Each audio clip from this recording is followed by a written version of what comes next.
नहमदु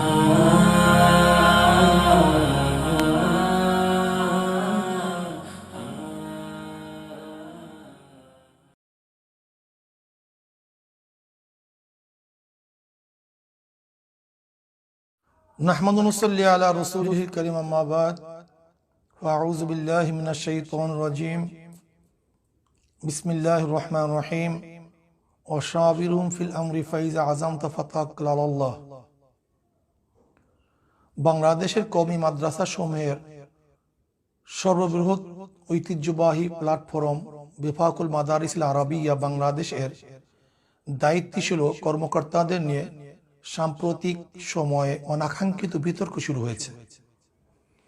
বিশেষ করে সামাজিক যোগাযোগ মাধ্যম বিভিন্ন পক্ষে একে অপরের বিরুদ্ধে নানা রকম অভিযোগ পাল্টা অভিযোগ গড়ে এবং একের পর এক গোপনীয় ফোনালাপ প্রচার করে পরিবেশকে এতটাই নোংরা করে তোলা হয়েছে যাতে সাধারণ মানুষের কাছে সম্মানিত উলামায়ে কেরামের ভাবমূর্তি ও গ্রহণযোগ্যতা প্রশ্নের সম্মুখীন হয়েছে। উলামায়ে কেরামের প্রতি সাধারণ জনগণের যে একটি আস্থা ও ভক্তি শ্রদ্ধা জায়গা ছিল তা পরিকল্পিতভাবে ধ্বংস করে ফেলা হচ্ছে, যা সামগ্রিকভাবে দেশের সকল ইসলামপন্থীদের জন্য অশুভ পরিণতি বয়ে আনতে পারে। আমাদের আলাদা শিক্ষা বোর্ড থাকলেও বিফাকের সঙ্গে আমরা সব সময় আন্তরিকভাবে জড়িত ছিলাম। বাংলাদেশ মুজাহিদ কমিটি কর্তৃক পরিচালিত বাংলাদেশ কোরআন শিক্ষা বোর্ড বিফাকের অন্তর্ভুক্ত একটি সহযোগী প্রতিষ্ঠান, যে সূত্রে পদাধিকার বলে আমিরুল মুজাহিদিন হযরত পীর সাহেব হুজুর চরমনাই দামাত বরকাতুহুম বিফাকের কেন্দ্রীয় নির্বাহী কমিটির সহসভাপতি এবং কোরআন শিক্ষা বোর্ডের মহাসচিব হযরত মাওলানা নুরুল হুদা ফয়েজী সাহেব দামাত বরকাতুহুম বিফাকের কেন্দ্রীয় সহকারী মহাসচিব। শুধু বিফাকের দায়িত্বের কারণে নয়, বরং এদেশের সহি ধারার ইলমে দ্বীনের নিয়ন্ত্রণকারী মারকাজ হিসাবে বিফাকের প্রতি আমাদের নৈতিক ও আদর্শিক দায়বদ্ধতা রয়েছে। এজন্যই বিফাকের কোনো সংকট তৈরি হলে আমরা বিচলিত না হয়ে পারি না। বর্তমান অনাকাঙ্ক্ষিত সংকটেও আমরা বেশ কিছুদিন ধরে দূর থেকে পর্যবেক্ষণ করছি। আমরা ভেবেছিলাম দায়িত্ব নিয়োজিত সংশ্লিষ্ট ব্যক্তিগণ দ্রুততার সঙ্গে সংকট নিরসনের উদ্যোগী হবেন, কিন্তু দুঃখজনকভাবে আমরা দেখতে পাচ্ছি পরিস্থিতি দিন দিন আরো জটিল ও ঘোলাটে হচ্ছে।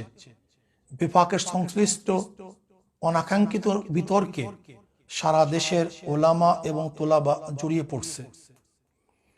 আমাদের কাছে ওলামায়ে কেরামের পক্ষ থেকে নানামুখী অনুরোধ আসছে বিফাকের সংকটে নিরসনে গঠনমূলক কোনো উদ্যোগ নেওয়ার জন্য। যেসব মুরব্বীগণ বিফাক পরিচালনা করছেন তাদের উচিত পরিস্থিতির বাস্তবতা ও নাজুকতা উপলব্ধি করে সংকট নিরসনের দ্রুত উদ্যোগী হয়ে প্রতিষ্ঠানের শৃঙ্খলা ফিরিয়ে আনা। আমরা সংশ্লিষ্ট কর্তৃপক্ষের সুবিবেচনার দিকে তাকিয়ে আছি।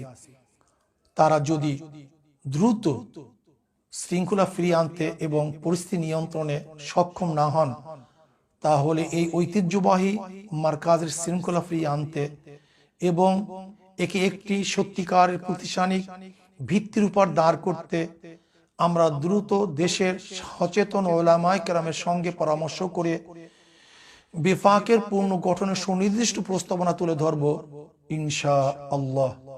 আমরা চাই এদেশের হক্কানি উলামায়ে কেরামের একটি ঐক্যবদ্ধ মারকাজ কোনো ব্যক্তি বা পক্ষের প্রভাব বলয়ে না থেকে নিরপেক্ষভাবে তার গঠনমূলক প্রাতিষ্ঠানিক দায়িত্ব পালন করুক। কেউ যাতে জবাবদিহিতার ঊর্ধ্বে না থাকে এমন একটি গ্রহণযোগ্য সিস্টেম গড়ে উঠুক। আমিন সুম্মা আমিন।